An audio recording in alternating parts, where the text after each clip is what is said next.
whilst that's loading, how inspiring is Manni with all the things that she's got going on, all the different projects and what have you? It's quite amazing. Thank you. So, first of all, I'm delighted to be here. And Manni, thank you for having me tonight. I'm going to talk about a number of different things tonight. The first thing I'm going to talk about is the UK economy and where I see the UK economy going. I'm going to talk about interest rates, where I see interest rates going. I'll touch on some of what I see are the global economic risks that are out there at the moment. I don't think you have to be a brain surgeon to see what those are. Then I'll talk about opportunities as I see them in the UK property market at the moment, and some of the things that I say, and by the way, these are my own opinions rather than a company view. Some of the things that I say might surprise you. Then I'll talk about what you should look for in a lender that you choose to work with, or that your broker suggests that you should work with. What due diligence should you do on a lender? And then I'll talk about what we look for and how we underwrite deals when we are deciding what deals to lend on, what cases to lend on, when we have our credit committee meetings, okay, when we're assessing transactions. So hopefully you'll come away from today with the view that actually you do your best business in a counter-cyclical environment. And so that's my objective. I'm very happy to take questions. I'm sure there'll be quite a few. But if people can leave them to the end, that would be appreciated. Okay. If this works. Manni? Is it working or not? Maybe I'm pressing the wrong button. Oh, hold on. It could be that because the other presentation is up. Okay. Go for it. You broke it. Already. Hold on. You keep going, Scott. I'll just sort this out. Okay, so let me start with the UK economy. And obviously interest rates today did not come down. Just out of interest, how many people expected interest rates to come down today? Did anybody expect interest rates to come down? Wishing, but not My birthday, asked them. Okay, brilliant. Who thinks that interest rates will come down next month? You do? Yeah. Okay, what's going to make interest rates come down next month? Well, in the small print of the BOE's communique today, you can see that the 2-year and the 5-year expectation of inflation was sub 2%, sub-target. Okay. So where the economy is versus 5.25 Okay. isn't necessarily congruent. Okay. So it doesn't make sense. What's going to stop interest rates from coming down next month? One more meeting. No, what will make them decide not to reduce interest rates next month? Well, they've got a new language today. So One second. Somebody said someone shouted something out. The Fed. The Fed. Why the Fed? Because UK always follows the Fed. Go Because if America sneezes, everybody else catches it. But why? But why? Why? Go on. So why is that important? Because a lot of currencies follow the world currency. A lot of currencies, but why? global financial conditions. But why? Stop devaluation. Okay, good. But how will it stop devaluation? Well, if people can't get the yield here, they'll switch their reserves to dollars. Spot on. What happens then? Money flows out of the UK. Exactly. Okay, so if we drop interest rates ahead of the US, okay, so what's the Fed's reserve rate at the moment? Good question. 5.25 to 5.5. Spot on. 5.25 to 5.5 is that they do a range over there. And what's our base rate? Surprise, surprise. Okay? What currency are commodities traded in around the world? So oil price traded in, wheat. Okay. And how much does the Bank of England ever refer to the Fed, the rate of the Fed being the deciding factor as to where base rate goes over here? Hardly ever. And how much does the media ever refer to? No one ever says it, do they? Today as well, he was asked a question, Go on. and his response was, we would not follow the Fed. But as you just so rightly said, how can you not follow the Fed when you've explained and everybody's answered the way they have? Okay. Well, they didn't Sorry. follow the Fed when the Fed raised the rates, and this is why they got themselves into trouble with inflation. Go on, keep going. So the Fed put the rates up really hard and fast, Why did the Fed do that? because they had inflationary problems there. But so why is their economy different from our economy? Because they've got more money there. Not because they've got more money. They've Go got on. more debt. It's a bigger economy. It's a bigger But economy. keep going. What else? Got more influence. But forget the influence. But why have they got more influence? I mean, obviously they're big enough to have more influence. But and obviously commodities trading. Most commodities around the world are trading in dollars. We know all that. But what's the big difference between the American economy and our economy? Because if you think about it, take a big step back and hopefully the slides are fixed now. Is it China and the bond market that Chinese holds? Ignore China for now. I'll come back, we'll touch on China in a minute, okay?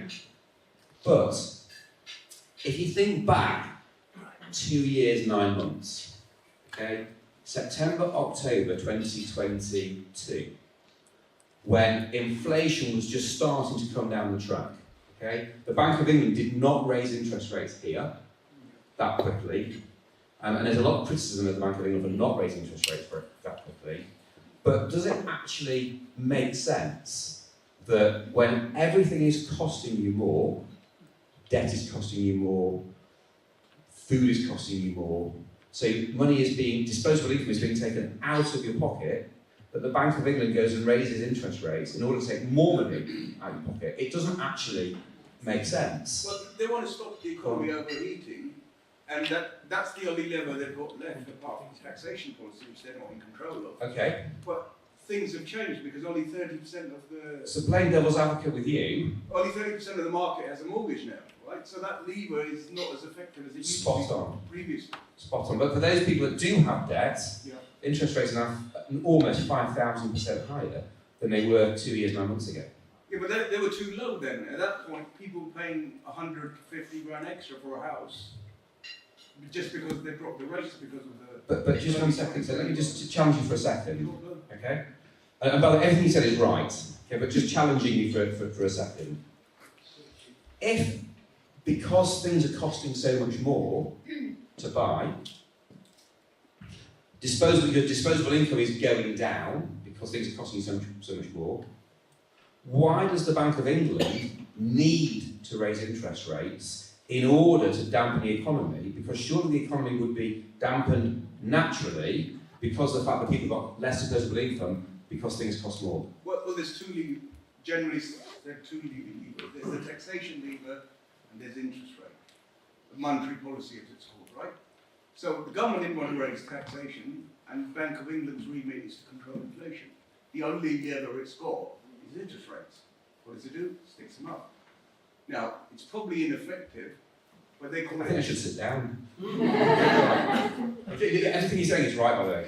They call it squeezing inflation out. Now, that used to be very effective last recession, except now the stats are only 30% of the country has a mortgage. So that's not really as effective as it used to be, but there's nothing else they can do. Except when you start raising interest rates, everybody starts spending. And in a sense, Everybody starts. I'd say panicking or starts worrying. So until the magic word hits the papers, which is recession, and then it But really. why did the Bank of England want a recession? Because they wants to quieten overheating. But was the economy really overheating? And if it was overheating, Well, in no. what ways was it overheating? It wasn't really, because it was all external shocks like the US, like the 70s oil recession. It was all due to Ukraine and the Russian. Ukraine hadn't happened. Ukraine only happened in January 23. No, but So in September 22, when the Bank of England, when inflation started coming down the track, yes. but base rate was still 0.1%. Because they were too late. America had already started raising their rates. So what was happening to money in the UK They economy? got really cheap. The chap over there said it. So money was flowing out of the UK economy and going to places where the yield was better, the coupon was better. Yeah. Okay? And what does that do to exchange rates? Well, could ultimately cause a run on the pound, yeah. Okay, and what does that do to inflation? Send it to the roof. Because we're a net importer Yeah. and everything's traded in dollars. It goes up even more. Okay, so that in itself is inflationary. And therefore, they had to match the Fed's interest rate rises, even though only 30% of UK property has got a mortgage, they had to match the Fed's interest rate rises in order for there to prevent a run on the pound, which in itself would have been inflationary. Absolutely spot on. Okay, so what's going on in America at the moment? Inflation's high. Is it? Well, it's ticked What up. part of it? It's okay. So, anybody got a different view from money? It's employment cost. We'll come back to employment costs in a second. Okay. Isn't there an election issue there then? I've no idea. Yeah, I think that might. But just what key stat in America was released on the 25th of April? Employment, Unemployment? No. wages, No. energy. No. Biden. Anybody else? Biden falling over steps. Well, that would be you, would it really? Okay, so in the US economy in Q1 2024 grew by only 1.6%. What was the forecast? Anybody know?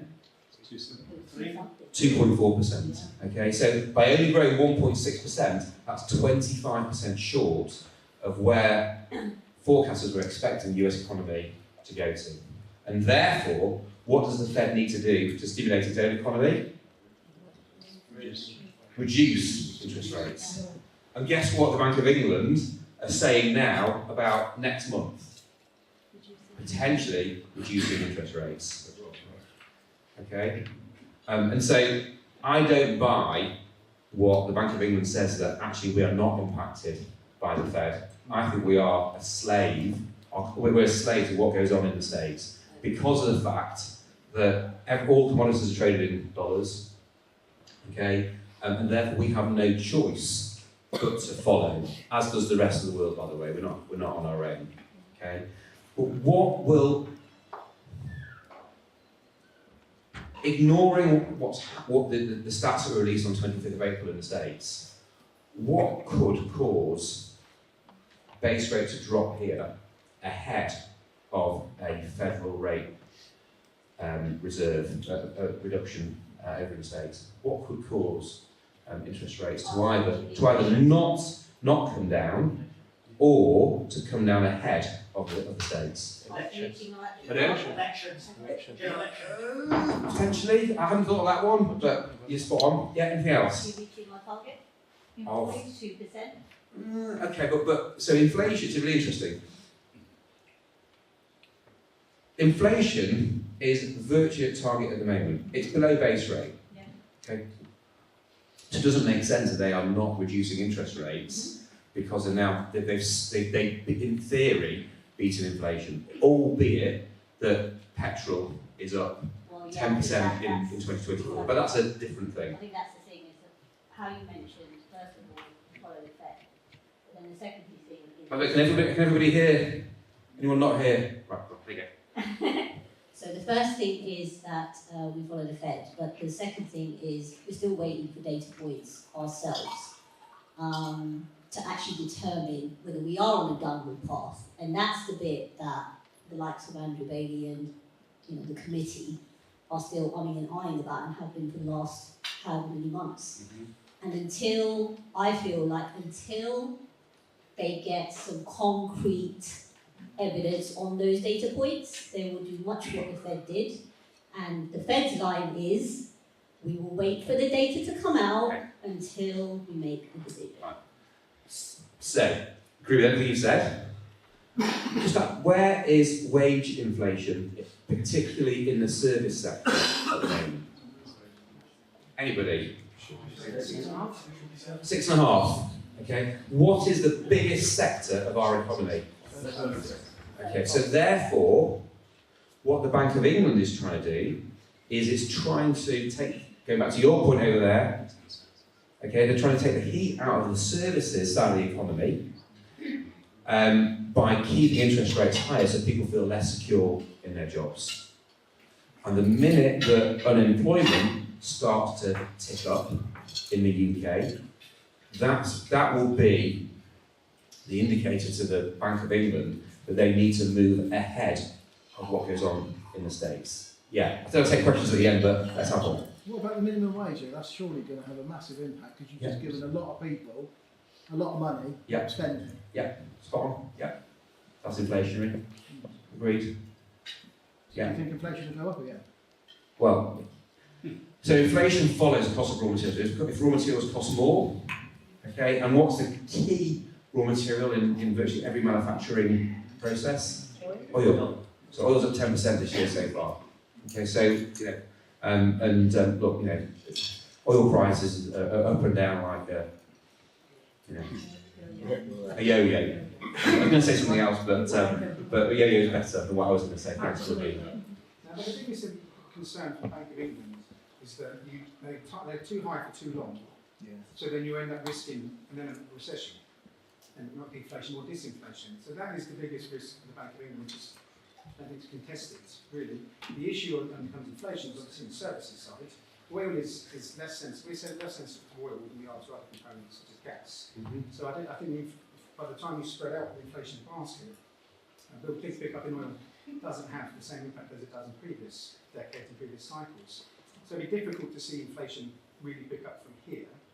The idea that we would follow the Fed blindly handcuffed is a theory, but it's just a theory, isn't it? If you're looking at the rest of this year, next year, and even the year after, the US will have stronger growth than the UK. Will have higher inflation than the UK. The ECB can move differently. The Riksbank's already cut. The Swiss National Bank has already cut. So not everybody has to then be synchronised. If you're going to compare it to different economic cycles, then there's some cycles that affects everybody and it's more synchronised, hence the great financial crisis. Before that, you had different central banks moving at different times. So it wasn't always, you may well talk about output if the Fed sneezes going its employed, but in terms of necessarily monetary policy, it's not as interlocked as is assumed. So that's a view. I'm not sure that I agree with that view. I think there's a massive difference between the US economy and the UK economy. I'd agree with you on that, particularly because from an energy perspective, It's cheap. they are far more self-sufficient than we are. They're doing fracking and everything. They're so much more self-sufficient than we are. And therefore there are different things that impact. And also, much more They of also the have a higher manufacturing. growth rate before everything becomes inflationary. Sorry, say that again. They also have a higher NAIRU than you would have in the Higher. a non-inflationary inflation rate. So the US can grow at a higher growth rate before things become inflationary. Sadly for the UK now, that's come down dramatically, which is a massive shame. Is the problem of the UK not a case of productivity? This growth dynamics is See, different structures to it. Otherwise, what is going to happen is inflation is going to leap up again. So what UK has to be doing to maintain a constant... By the way, can everyone hear this chap? No. Go on. Go on. There you go. What I'm suggesting is the problem with the UK is a case of productivity. Otherwise, we keep getting this boom and bust every now and then. However, if we can work on productivity, then the growth rate of inflation could be tamed over the long term. But as it is, any case of interest rate coming down due to the fact that inflation is coming down is only a dream for the short term. Okay. Cool. Anybody else got anything to add? Cool. Right, so it's really interesting. This is probably the most interactive room that I've spoken in front of for quite some time. Actually, I enjoy it. I enjoy it. So thank you. We haven't talked about a number of other things that have impacted the inflationary or the supply side inflation that's led to where we are now. So there was the ship in the Suez. There was the fact that China was shut because of the COVID lockdown and COVID restrictions that meant that goods couldn't get out of China. There was also the shortages of chips. Okay, there was shortages of, obviously meant that there were no cars. There's lots of things that have kind of led to where we are today. The shortage of labour in the UK market that meant that we were all competing for quality people, both to attract quality people into our businesses and to retain quality people in our businesses. You know, if we think about the services sector, where wage inflation is still higher than where the Bank of England would want it to be, actually those things do materially impact the Bank of England's decisions around what it does with interest rates. Shall we move on? Yeah? Okay. It works. Brilliant. Right. We've talked about all that. Right. Opportunities in property.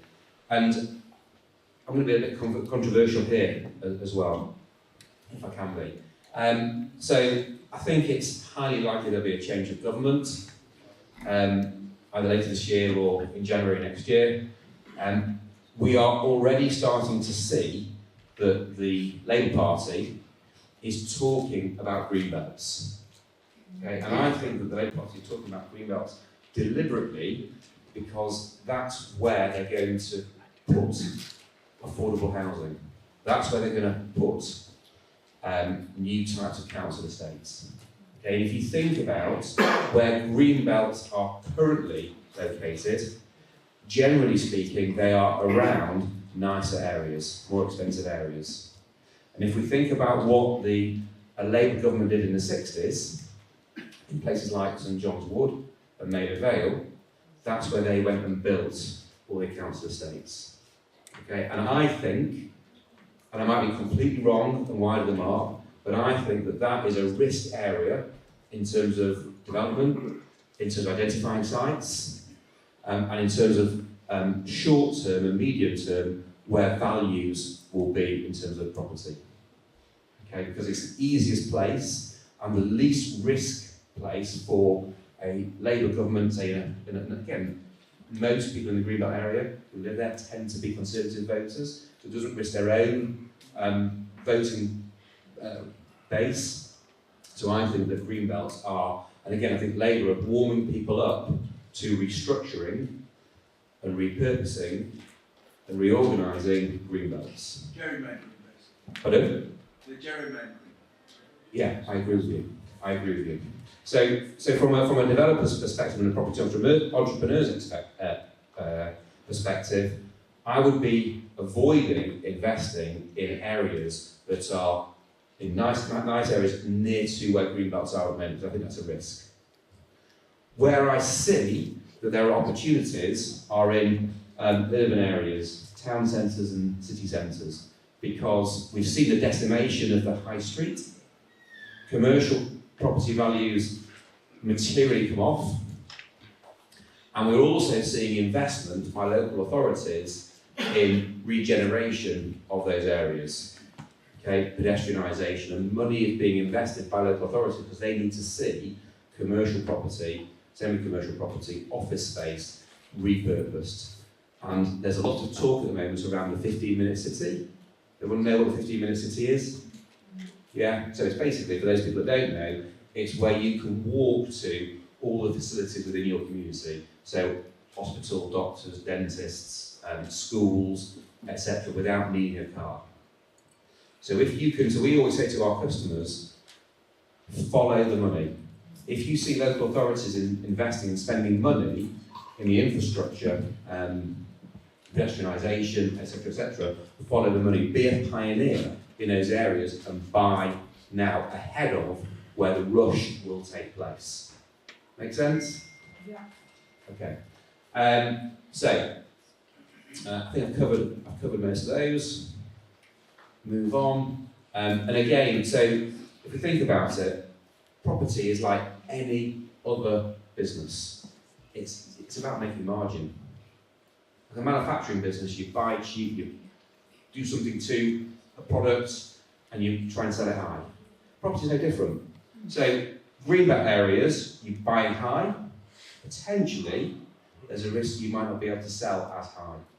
City centres, you're buying low, and once you see that the local authorities are spending money, there'll be gentrification, if that's the right word, of those areas, you'll see capital values go up.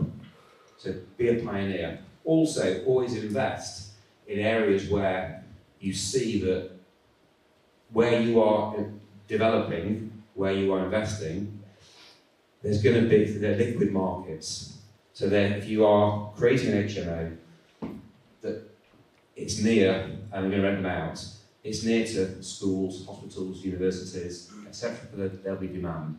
Don't you put an HMO obviously in a rural area, there won't be any demand. That sort of thing. If you are creating properties to sell, make sure that, and again, particularly because of interest rates, where interest rates are at the moment, you want to be making sure that the properties you're creating, dwelling, 15 minutes to go, thank you, I better speed up. Right, the properties that you're creating, there's going to be demand from as wider area as possible for the property you're creating. At the moment, the really expensive properties, or the the £1 million plus properties. So in Manchester, by most of Manchester for £1 million, right? But actually that's Burley rather than Manchester. Manchester's a little more expensive. But trying to create properties that are going into liquid markets. Right, moving on. So talked about all of that. Okay, so next thing, how do you choose a lender to work with, or how do you work with them? How does it influence your broker, to put you with a lender that's right for you? So, what due diligence should you do? It's very important to understand where a lender's money comes from. Really important. And we have seen, over the past 3 or 4 years, lots of lenders run out of money. Okay? Now, certain sectors have been more susceptible than others to running out of money. So peer-to-peer lenders, for example, have struggled more than institution-funded lenders.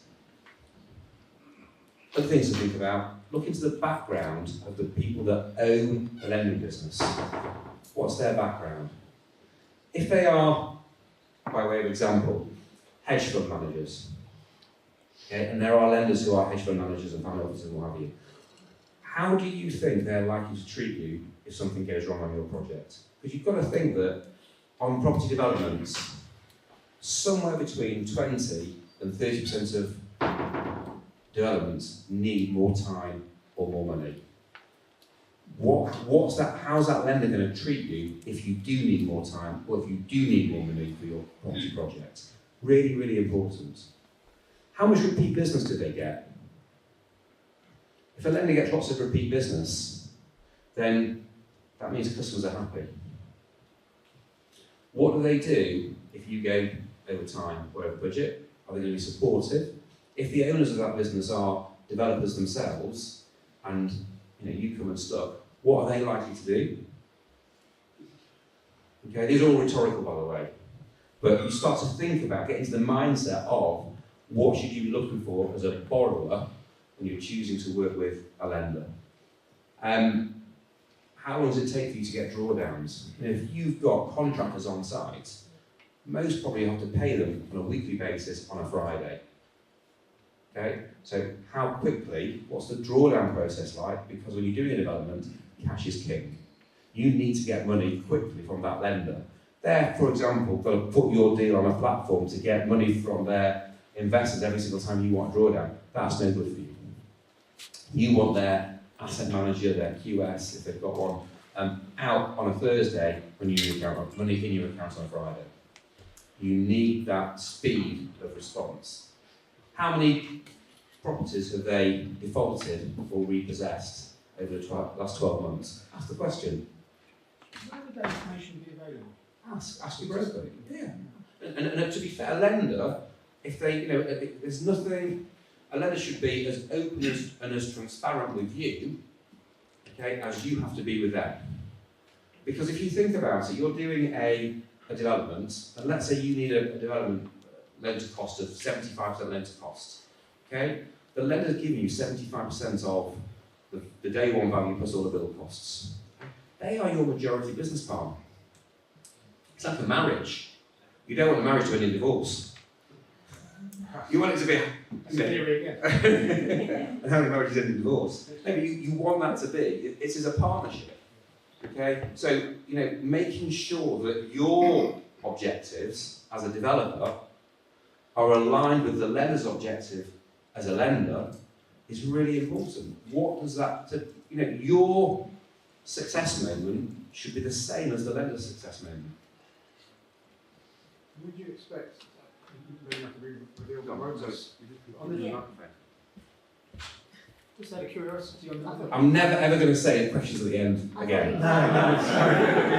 On the default on the repossessions, would that for Roma and for peers be sub 1%, sub 0.5%? Okay. What do you think the average is for the bridging and development industry for defaults and repossessions together? I'm going to separate the two, to be honest. Okay, we'll separate the two. One, well, I've also separated again, it depends how they're funded. Under return on funds, I'd probably say the default rate is much lower, probably around 1%. You think 1%? Anybody else? Maybe 3. Higher. Higher. Sorry, Manny. Destroy the place. Give me invoice. Go on. Anybody? Any higher, lower, like the price is right? Yeah. Defaults and repossessions. Anybody? 15%. Industry average. 5. 5. Anybody? Anyone going any higher than 5? 15. 15. Anybody going any higher than 15? 10? Spot on. Okay, so. Pardon? I should be standing here rather than me, to be fair. I'm looking for a new chief exec. Any interest? Right. So, the industry average for the bridging industry, bridging development industry, default is actually 9.7%, but 10 I'll take. What's the Okay. repossession? Repossession. Any guesses on repossessions? That's right. Yeah. Smaller. Anybody? What's your That's guess? why I meant with the 1 or 2%. Okay, Rob? Possessions. 1 or 2%? Yeah. Higher? 4.63. Go on, what's your view? 3 or 4? 12. So 10% for defaults, 12% for repossessions, so 22% in total. We have 3%. 3% spot on. 3%. Absolutely right. Absolutely right. Ours, I've got to say time. I've got to do a bit of promotion of Rover, obviously. Okay, ours is less than 1%. Wow. Less than 1%. Yeah, so we've written £500 million worth of loans over the past 4 years. Okay, we've lent to over 2,500 customers. Less than 1% have resulted in a repossession. And the majority of those auction, or do you try and... And well, the majority, our success moment, because we're not developers by background, okay? Our success moment is allowing the borrower, even in the event of default, to sell the property themselves. Okay, because the moment that we step in, it destroys value. Because the vultures will circle overhead. Okay, and the other thing is that borrowers don't realise is that a lender, so this is certainly how we feel, a lender has an obligation to protect a borrower's equity. Okay, so we would always much rather see a customer trade through because it maximises the value on exit from everybody's perspective. Even if they've got to go into an assisted sale programme, they're still in control as far as a buyer is concerned. With the time window of 12 months or... It depends. Well, so roughly 20% of our customers need more time or more money, which is normal. Unless there is a really big problem, okay, and by the way, by a big problem, and this has happened, where customers have diverted funds from a project that we funded onto somewhere else. Okay, it's a big issue. Okay, if anyone's thinking of doing that, don't, because the lender does find out. And the other thing is to think about is that as a development or refurbishment project, renovation project is going on, value is destroyed before it's created.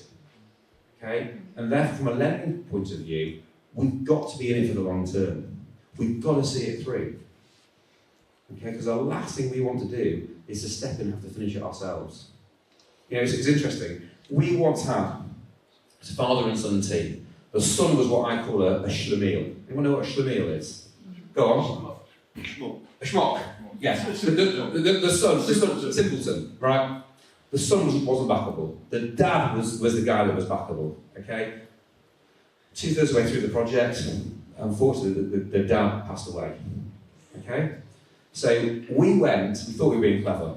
We went and bought the again, when someone dies, it is an event of default. You check your loan documents, every lender has it, okay? It's an event of default. So that was obviously in default. And then, because the son was such a schlemiel, we couldn't lend to the son to finish it off. I mean, it was, whatever. Anyway, maybe that's a private conversation over a beer, right? Anyway, so we went and we bought the site, pair of semis in Warrington. We bought the site from the estate, and we said to the estate, the deceased estate, we said, look, we will buy it from you, we will freeze the interest, we will fund it to be finished off, okay? We'll sell it, and we'll split the profits with you that we make. Okay? I thought that was a fair offer. Well, let me tell you, if we would have been our own customer, we would have been in default of our own loan. Because it took longer and cost more than we were expecting. Okay? It just about washed its face. So it's not our skill set. You know, there are lots of people that have made money through property that think to themselves, do you know what, I'll go be a lender. Okay? That's about, you know, in my career I've done about 10,000 development loans. Doesn't mean I'm a developer. Okay? If you've done lots of property deals, doesn't mean that you borrowed lots of times. Doesn't mean that you're an underwriter, you're a lender. You haven't yet, obviously. But don't be surprised if you come unstuck. So, you know, so what I'm saying is, it's really important that you work with a lender, whoever you choose, where you understand where their money, thank you, 5 minutes, right, thank you, where you understand where their money comes from, and you make sure that your objectives, your success moment aligns with the lender's objective and the lender's success moment.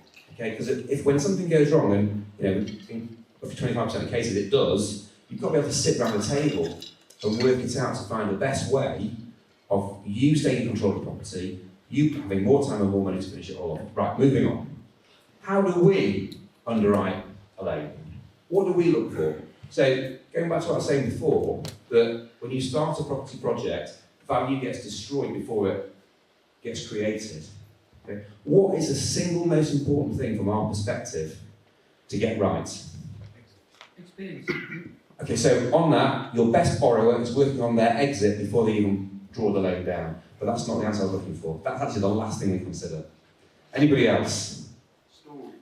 Knowledge. So that's the second thing we think about, the story. Knowledge, experience. Okay, keep going.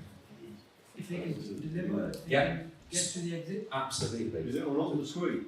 Pardon? Is it not on the screen? I'm hiding because everyone will know the answer. So the single most important thing that we look at first is the borrower or borrowers. We want to understand you. We want to understand your background, what makes you tick, what you're trying to achieve, what you've done before. And just because you haven't done property before doesn't mean you're going to be no good at it. Because there are lots of our customers that have been in IT, that are doctors, dentists, lawyers, pilots, surgeons, in finance, that make a fantastic success of property because they've got transferable skills. Okay, because property is like any other business, it's project management. And if you can manage a project, you can manage property. Yeah. Can I ask a question on that? I'm course. sure most of the people here didn't actually start out as developers. Majority of us aren't developers right at the beginning. Yeah. So, chicken and the egg exercise, most lenders want your experience, want to know every day before. So, how do you take on and start a developer? Yeah, so I'll come on to that in a second. In your brochure on your table, there's a little bit about that. That forces you to read it rather than give the answer, doesn't it? But the bottom line is that what we're trying to understand is you. What makes you tick? Okay. The second thing we look at over there is the story. Okay. What you're doing, why you're doing it, what you're hoping to achieve. Okay. Then we look after the borrower, then the story, then we look at the asset. Okay. And the right borrower with the right story can create value out of a bad asset, whatever bad means. Okay? A bad borrower with the wrong story can destroy value in a perfectly good asset. Get the borrower right, and that is the key to everything. Because your best borrower is working on their exit before they even draw the loan down. I think that's time. A big round of applause.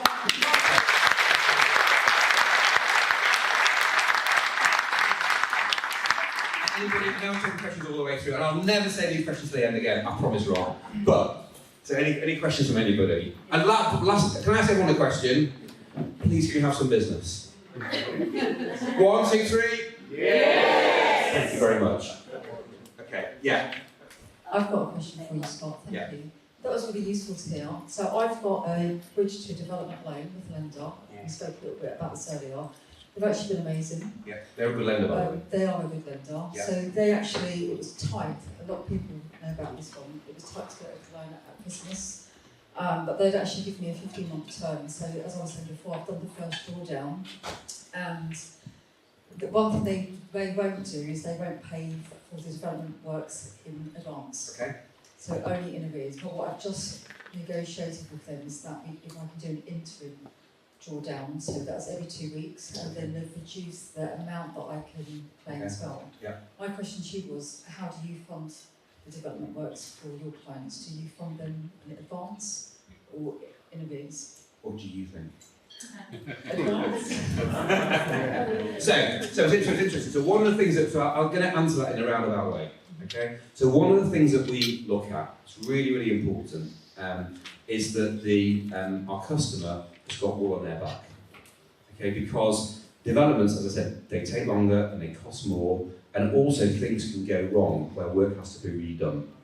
Okay, so making sure that our borrowers have got liquidity to be able to trade through in some way, shape or form, and have the working capital to do that from a responsible lending perspective is very important. Now there is a way that deals can be structured in order that it actually gives the borrower liquidity up front, so you can forward fund developments. And the way that that is done, and we do it, and I don't think we're the only lender that does it, is that we can cross-collateralise on other security, other assets, where there is equity available within those other assets. Okay, so and we do that quite a lot. And what that means is that the borrowers can effectively have the working capital from us in order to fund their projects.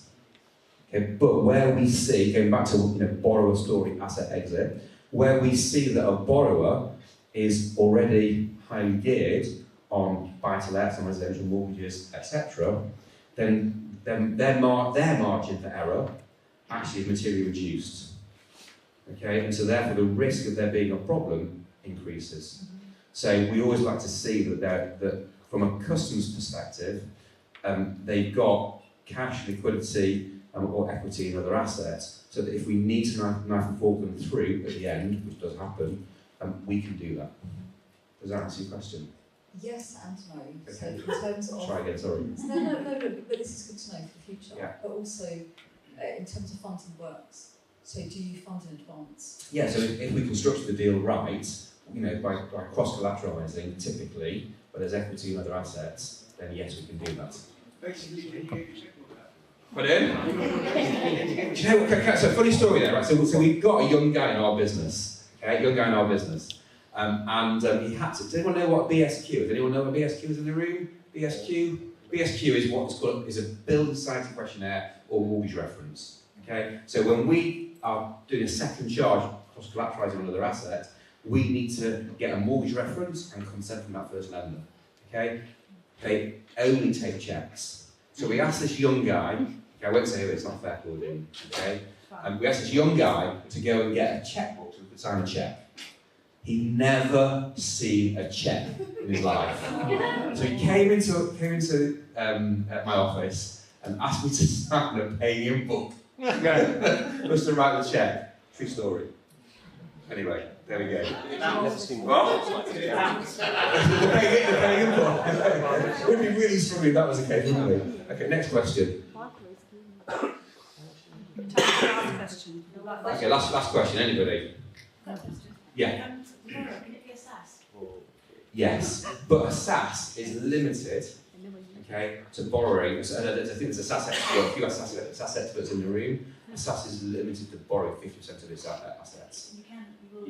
Yeah, we will. We have done. Are the rates higher? No.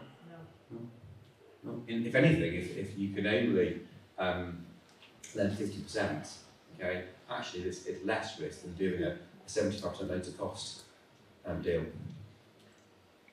Okay. Any other questions? I think you don't have run out of time. Thank you all very much. Thanks for having me.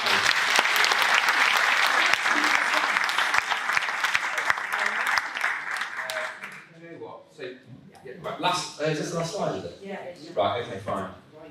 Almost the last slide. That's the last slide, isn't it? Right, Claudine. Right, very quickly. So we know what a Roma customer looks like. Okay, we call them the Roma personas.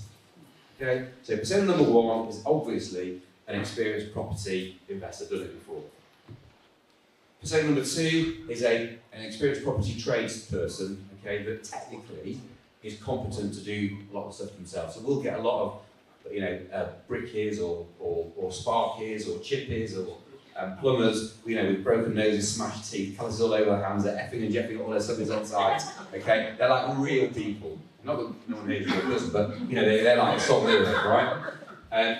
The other people that the third Roma persona, I was alluding to it before, it's somebody who, and again I think you said it, right? They've been successful in other fields, okay, and we believe, they might not have done property before, but we believe that they've got transferable skills and therefore they are absolutely backable to help on a property journey. Okay. No more questions. Thank you all very much indeed again.